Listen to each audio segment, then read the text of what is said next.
लेकिन weight loss की वजह से हमारे पूरे स्ट्रैटेजी का दी एंड हो गया। हम बहुत डर गए थे।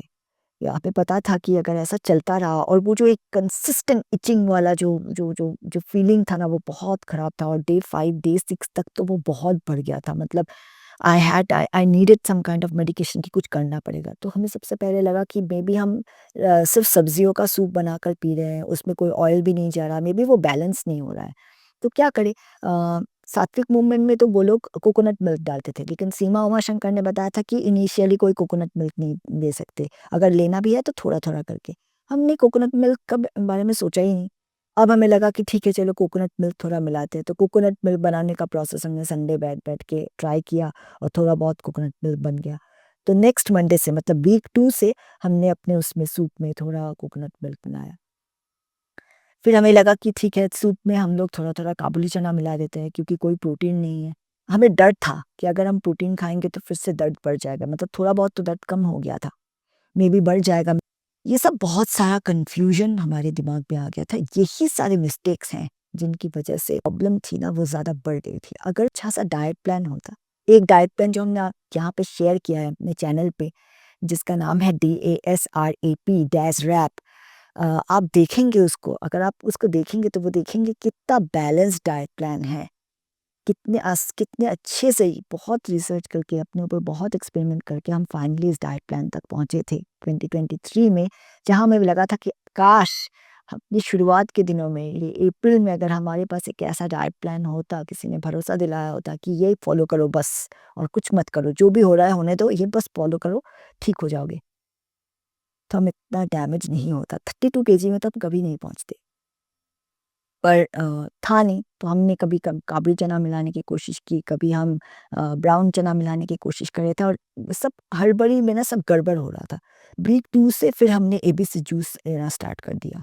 क्योंकि तो हमें लगा कि थोड़ा थोड़ा न्यूट्रिशियस जूस पीते हैं, सिर्फ डिटॉक्स जूस पी रहे हैं तो बहुत ज़्यादा वेट लॉस हो रहा है। और हमने एनेमा करना भी बंद कर दिया क्योंकि बहुत इचिंग का इश्यू हो गया था हमें। और एनेमा का आउटपुट बिल्कुल साफ़ हो गया था। एक्चुअली डे 2 से ही एनेमा का आउटपुट साफ़ था, ऐसे कुछ और निकल ही नहीं रहा था। तो पहले दिन में ही जो निकलना था वो निकल चुका था। तो उसके बाद हमने एनेमा करना बंद कर दिया। हमें लगा कि ठीक है, देखेंगे टाइम टू टाइम अगर मेबी हफ़्ते में 1 बार करेंगे या फिर 2 हफ़्ते में 1 बार एनेमा करेंगे, लेकिन उसके बाद करने की ज़रूरत नहीं पड़ी। सो तब हम क्या करते थे, सुबह उठते थे और सुबह पहली बार अल्टरनेटिंग डे हमने एबीसी जूस मतलब एप्पल, बीट, कैरट का जूस पीना शुरू कर दिया। ये जूस बनाने में तकलीफ़ होती थी। ये पूरा जूस का डिपार्टमेंट माँ का था क्योंकि हम खुद कद्दूकस कर नहीं पाते थे। किसी चीज़ को ग्रिप ही नहीं कर पाती थी।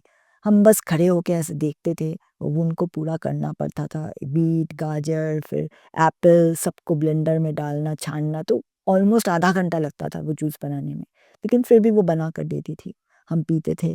फिर उसके बाद सनबेदिंग, फिर उसके बाद अभ्यंग करते थे, तिल के तेल से मालिश करते थे पूरे बॉडी में नहाने से पहले। फिर ब्रेकफ़ास्ट, अब ब्रेकफ़ास्ट में क्या खाएँगे? वो फल खाना तो मतलब सुबह जूस पीते थे और जिस जिस दिन जूस नहीं पीते थे, उस दिन नारियल का पानी पी रहे थे। ब्रेकफ़ास्ट में मास्क मेलन या फिर पपाया, इन्हीं चीज़ों को एक एक एक पूरा बॉल, इतना बड़ा-सा बॉल था तो उसको भर के खाते थे। तो उस वक़्त तो पेट भर जाता था, लेकिन इससे न्यूट्रिशन मिल रही थी, लेकिन इससे ना बॉडी बिल्डिंग का जो वेट था, वेट मैनेज नहीं हो रहा था। 32 से हम 31.9, 31.8 हम देख रहे थे कि ऐसा कंडीशन धीरे-धीरे रिड्यूस हो रहा है एंड आई न्यू कि कुछ गड़बड़ है, कुछ करना पड़ेगा यहाँ इस पॉइंट पे।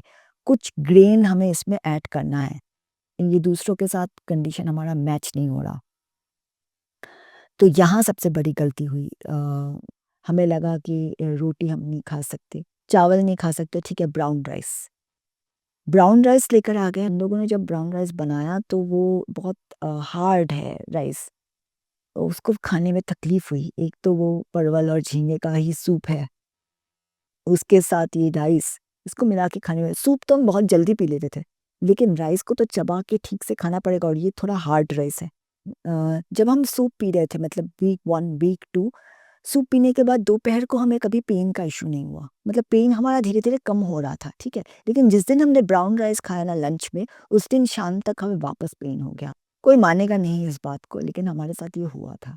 ब्राउन राइस, उसके बाद हमने ऐसा नहीं कि उसी दिन नहीं, अगले दिन भी हमने ट्राई किया, उसके अगले दिन भी ट्राई किया, लेकिन ब्राउन राइस से हमारे फिंगर्स की रिजिडिटी और पेन बढ़ने लगी थी। डे 3 के बाद हमने ब्राउन राइस बंद कर दिया। मतलब वीक 2 के डे 3 के बाद हमने ब्राउन राइस को बंद कर दिया। हमने सिर्फ़ 3 दिन यूज़ किया और हमें लगा कि, और घर पे भी कोई नहीं खा पा रहा था। बाबा भी खा रहे थे तो उनको भी परेशानी हो रही थी। तो बाय द वे एक चीज़, एक बहुत इम्पोर्टेंट चीज़, हमारे फैमिली में बहुत सारे जनरेशन में हमने ऑलरेडी चेक किया हुआ था, किसी को भी रूमेटॉइड अर्थराइटिस नहीं है। अर्थराइटिस है, जो लोग काफ़ी एजेड हो गए हैं उनमें से किसी-किसी को नी अर्थराइटिस है। बहुत सारे लोगों को अर्थराइटिस की समस्या है, लेकिन रूमेटॉइड अर्थराइटिस का ना किसी ने नाम सुना था, ना ही किसी को उसके बारे में पता था। तो हमारी फैमिली में ये जेनेटिक नहीं थी, और जेनेटिक टेस्ट भी हमारे रूमेटोलॉजिस्ट ने करवाया था, तो जेनेटिक्स में भी वो नेगेटिव आया था। मतलब रूमेटिज़्म का जो जीन है वो हमारे अंदर नहीं थी। ये यहाँ इसलिए बताना ज़रूरी था कि जैसे हमने कहा कि हमारे फादर को प्रॉब्लम हुई थी, तो उनको ना, उनको एक्चुअली कंस्टिपेट हो गया। उनको र्यूमेटॉइड अर्थराइटिस का कोई इश्यू नहीं है, हमारे पेरेंट्स को, थैंक गॉड, उनको किसी भी तरीके के अर्थराइटिस का इश्यू नहीं है। तो फादर को जो प्रॉब्लम हुआ था कि उनका उल्टा कंस्टिपेशन हो गया था ब्राउन राइस खा के। ये पूरा उल्टा था, मतलब सब लोग तो ये बताते हैं, सब लोग तो रिकमेंड करते हैं ब्राउन राइस खाना, फिर भी हम लोग ठीक से उसको पका नहीं पा रहे थे। तो इतना ज़्यादा हमने ट्राई नहीं किया, ठीक है ब्राउन राइस बंद कर देते हैं, फिर क्या करेंगे, सिर्फ काबुली चना खा रहे थे, लेकिन वेट लॉस को हम बंद नहीं कर पाए। वो धीरे-धीरे 31.3 केजी में पहुँच गया। तब हमें लगा कि और क्या कर सकते हैं, और क्या ऐसा खा सकते हैं जिसकी वजह से हम थोड़ा वेट गेन करें, क्या हम नट्स खाएँ? अब वीक 3 देखिए, हिसाब के मुताबिक हमें ये जो वीक 1 वाला जो डाइट था उसी को 3 महीने चलाना था, और अगर हम ओवरवेट होते तो आराम से उसको चला लेते। ऐसा कोई प्रॉब्लम ही नहीं होता, थोड़ा-थोड़ा, थोड़ा-थोड़ा करके वेट लॉस होता, हम फिट हो जाते। सभी के साथ शायद ऐसा ही हुआ, but my case was different, completely different. सिर्फ 4 केजी वेट लॉस से हम डैमेजिंग कंडीशन पे पहुँच गए थे। जब 31.3 था, हमने देखा कि हमारे नेक के जो पोर्शन्स है, यहाँ पे पेन होना शुरू हो गया। हम ठीक से सिर रख के सो नहीं पा रहे थे। मॉर्निंग में बहुत ज़्यादा नेक दर्द, ये सब तो पहले नहीं था। ये सब तो कभी रूमेटिज़्म का जो टॉप लेवल, मतलब वर्स्ट कंडीशन भी था। उस कंडीशन में भी हमें हमें रिस्ट में प्रॉब्लम होती थी, हमें इन फिंगर्स में प्रॉब्लम थी, हमारे पैरों की उँगलियों में प्रॉब्लम थी, सूजन था, लेकिन नीज़ या फिर हिप या फिर ये जो नेक जॉइंट, शोल्डर पे भी हमें प्रॉब्लम होती थी, लेकिन नेक जॉइंट, इनमें तो कभी दर्द नहीं था। अब ये सब दर्द होना शुरू हो गया, तो दर्द बढ़ने लगा। हमें लगा कि न्यूट्रिशन नहीं है कुछ, और एसेंशियल फैट जो है हमारे शरीर से वो धीरे-धीरे कम होता जा रहा था। हिप का मसल, ठीक है, ब्रेस्ट का मसल, काफ मसल, ये सब धीरे-धीरे कम होने लग गया था। हमें लगा कि हमें थोड़ा-सा गुड फैट डालना पड़ेगा, चलो बादाम खाना शुरू करते हैं। अब अगर बादाम खाएँगे तो हमें एक्सरसाइज़ करना पड़ेगा, तो हम फिर से रिसर्च पॉइंट मोड में आ गए कि क्या एक्सरसाइज़ करें। बहुत सोच समझने के बाद हमें लगा कि सबसे बेस्ट है सूर्य नमस्कार करना। सुबह उठते हैं, सूर्य नमस्कार करते हैं। और यहाँ पे एक और पॉइंट, एक और मिसकंसेप्शन पे हम चले गए। सूर्य नमस्कार, बस उसको अगर एक एक्सरसाइज़ की तरह लेते और मेबी ब्रेकफ़ास्ट करने के बाद 1 घंटे, डेढ़ घंटे के बाद अगर हम करते, तो शायद इतना डैमेज नहीं होता। हमें क्या किया, हमें मॉर्निंग में एम्प्टी स्टमक करना था सूर्य नमस्कार। सूर्य नमस्कार एक इंटेंस योगा एक पोस्चर है, काफ़ी एडवांस लेवल का है। क्योंकि ऑलरेडी हम योगा कर चुके थे, तो हमारे लिए वो पोस्चर्स करना डिफ़िकल्ट नहीं था, और क्योंकि हम ऑलरेडी 3 हफ़्ते तक ये सारी जो स्ट्रैटेजी है, जो डाइट और लाइफ़स्टाइल की वज़ह से हमारा पेन लेवल भी काफ़ी कम हो गया था। जो हम बोल रहे थे कि नेक का पेन और ये सब था, लेकिन हमें लगा था कि अगर हम एक्सरसाइज़ करेंगे तो ये सारा पेन कम हो जाएगा, उसके बाद हम नट्स खाएँगे तो सब कुछ ठीक हो जाएगा। तो हमने सूर्य नमस्कार का स्टेप करना शुरू किया धीरे-धीरे। पहले दिन हमने थोड़ा-सा ट्राई किया, थोड़ा वार्म अप एक्सरसाइज़ किया, फिर 1-2 सेट सूर्य नमस्कार हमने किया। फिर थोड़ा-सा हम उसके साथ बादाम, अखरोट, एक दिन अखरोट, एक दिन आमंड्स, एक दिन काजू, ऐसे करके हम इन्फ्यूज़ कर रहे थे। ये सब सही था, लेकिन जैसा होता है ना कि विनाशकाले विपरीत बुद्धि, कुछ ऐसा हुआ हमारे साथ। हमने इस चीज़ के बारे में और सूर्य नमस्कार के बारे में और ज़्यादा पढ़ते-पढ़ते हम किसी स्क्रिप्चर में चले गए, जहाँ हमने पढ़ा कि सूर्यदेव का अगर कोई सूर्यदेव की प्रार्थना करते हैं, उनसे अगर कोई प्रे करता है, और जो जिन लोगों को कठिन बीमारी होती है, अगर वो सूर्यदेव को मतलब सन गॉड का अगर वो वर्शिप करते हैं लोग इंटेंस तरीके से, सूर्यदेव को अगर इम्प्रेस करें, तो हो सकता है कि इन बीमारी से मुक्ति पा जाते हैं लोग। ऐसा कहीं पढ़ा हमने शास्त्रों में, और इस लिंक से हमें पता चला श्री कृष्ण जी के उनके बेटे के बारे में, सांब, कि वो उनको एक बहुत बड़ी स्किन डिजीज़ हो गई थी, और उनको तब बताया गया था कि सूर्यदेव का स्तवराज स्तवराज एक स्तोत्र है, उसको पाठ करना है, सूर्यदेव को इम्प्रेस करना है, और फिर वो उस बीमारी से फिर उनको मुक्ति मिल जाएगी। ऐसी चीज़ें जब हम पढ़ने लगे, और उसके साथ सूर्य नमस्कार का कहीं कनेक्शन पता चल गया कि हाँ, सूर्य नमस्कार से सूर्यदेव को इम्प्रेस किया जा सकता है। कुछ सूर्योदय के टाइम पे, मतलब सन मॉर्निंग पे, जब सनराइज़ हो रही है उस टाइम पे अगर कोई 36 सेट्स ऑफ सूर्य नमस्कार करता है, 36 सेट्स, एक सेट में 8-9 पोस्चर्स होती हैं शायद, वो ऐसे 36 सेट करना पड़ेगा। तो अगर ऐसा कोई करता रहता है ज़िंदगी भर, तो सूर्यदेव इम्प्रेस हो जाते हैं, और हमें हमारी बीमारी से वो मुक्त कर देते हैं। ये सब पढ़ने के बाद हम बहुत ज़्यादा इंस्पायर्ड हो गए, मोटिवेटेड हो गए। हमें लगा कि हाँ, हमें हमें भी उठना है सनराइज़ के टाइम पे, 4 साढ़े 4 बजे हम उठ जाएँगे, नहा लेंगे, और फिर हम थोड़ा-सा वार्म अप करने के बाद हम सूर्य नमस्कार करना शुरू करेंगे। थोड़ा करके ट्राई करेंगे, और 36 सेट तक हम पहुँच गए थे। आप यकीन नहीं करोगे, I actually did that.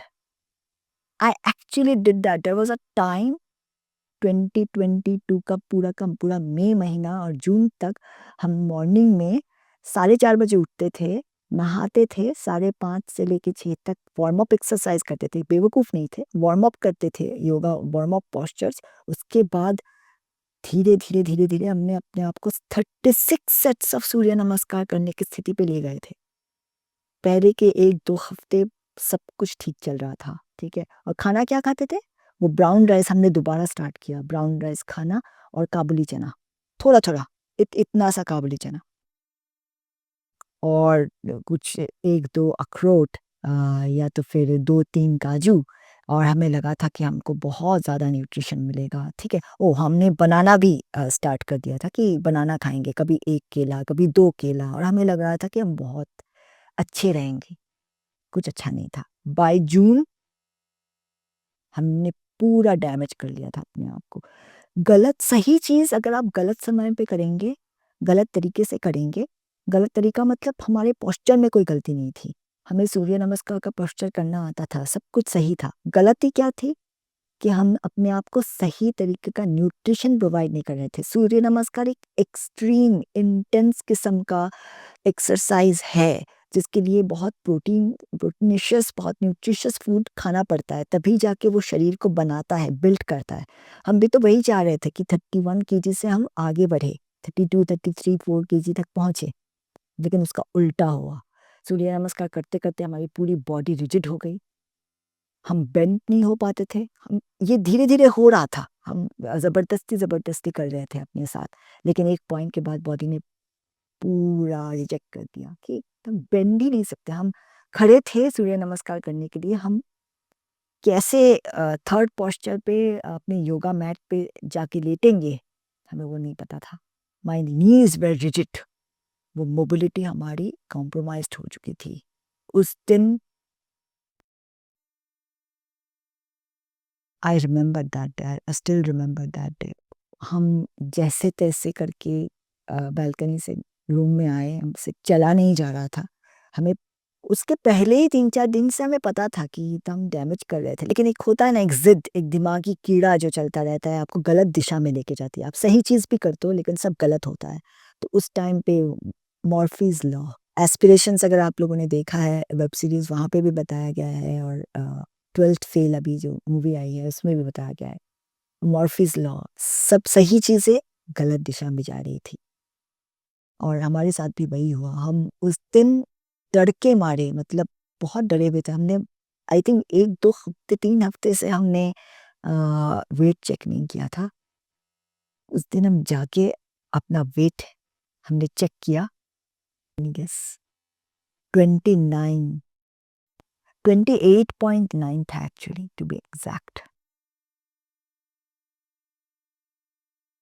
I was मतलब शेल शॉक। नहीं बोलेंगे, हम शॉक्ड में नहीं थे, हमें पहले से इस बात का इल्म था कि ऐसा ही कुछ हुआ है हमारे साथ, हमने किया है, अपने आप को डैमेज कर दिए हैं।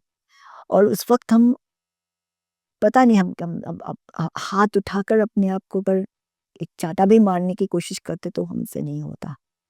हमने वो देखा और हम बेड पे उसी पॉइंट पे सो गए। I was completely drained, I was completely broken. I knew कि हमने बहुत बड़ी गलती कर दी थी। हम एक बार फिर से रिपीट करते हैं कि गलती क्या थी? गलती थी मैलनरिश्ड कंडीशन पे, कंप्लीट सीवियर अंडरवेट कंडीशन पे सूर्य नमस्कार करना। सूर्य नमस्कार एज़ एन एक्सरसाइज़ कुछ गलत नहीं था, ठीक है? सूर्य नमस्कार का पोस्चर में कुछ गलती नहीं थी। गलती थी न्यूट्रिशन प्रोवाइड ना करना, मैलनरिशमेंट कंडीशन पे पहुँचना। अगर एक बीमार इंसान को आप मैराथन दौड़ने के लिए बोलोगे तो वो डैमेज हो जाएगा, राइट? ठीक है? अगर एक बीमार बच्चे को अगर आप बोलोगे जाओ जाके फुटबॉल खेलो, तो वो बच्चा बीमार हो जाएगा और ज़्यादा बीमार हो जाएगा, जबकि फुटबॉल तो एक अच्छा एक्सरसाइज़ है। लेकिन कोई बीमार कंडीशन में कैसे कर सकता है? उस वक़्त भी हम मैलनरिश्ड थे, हम बीमार थे, हमारे बॉडी को न्यूट्रिशन की ज़रूरत थी। अगर हम सूर्य नमस्कार नहीं करते, अगर हम हल्का-फुल्का थोड़ा बहुत वार्म अप एक्सरसाइज करते, योगा पोस्चर, थोड़ा बहुत वार्म अप, रिस्ट का मूवमेंट, जॉइंट का थोड़ा बहुत मूवमेंट, जिसको बोलते हैं कि जॉइंट रीइंफोर्समेंट एक्सरसाइज, ठीक है? अगर वैसा कुछ करते आइसोमेट्रिक एक्सरसाइजेस, इन सब के बारे में हमें बहुत बाद में पता चला। वो सब इन्फॉर्मेशन थी ही नहीं हमारे पास उस वक़्त।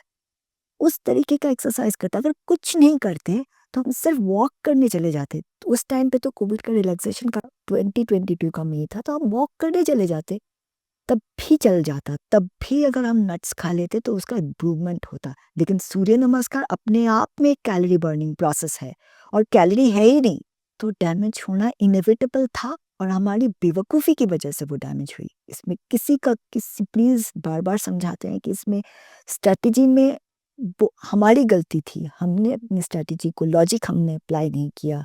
हमने सही चीज़ को गलत तरीके से अपने ऊपर इम्प्लीमेंट किया। और उस दिन जिस दिन हम फाइनली हम समझ गए कि हमने तो सब गड़बड़ कर दिया। हमने पहले पहले के 3, 4, 5 घंटे लगे अपने आप को समझाना, बहुत रोए हम, बहुत रोए थे।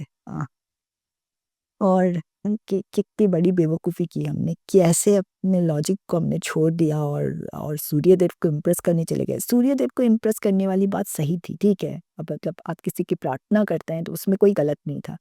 गलती थी 36 सेट सूर्य नमस्कार करना। 6 सेट भी अगर कर लेते ना तो उसमें भी हमारा वेट लॉस हो जाता।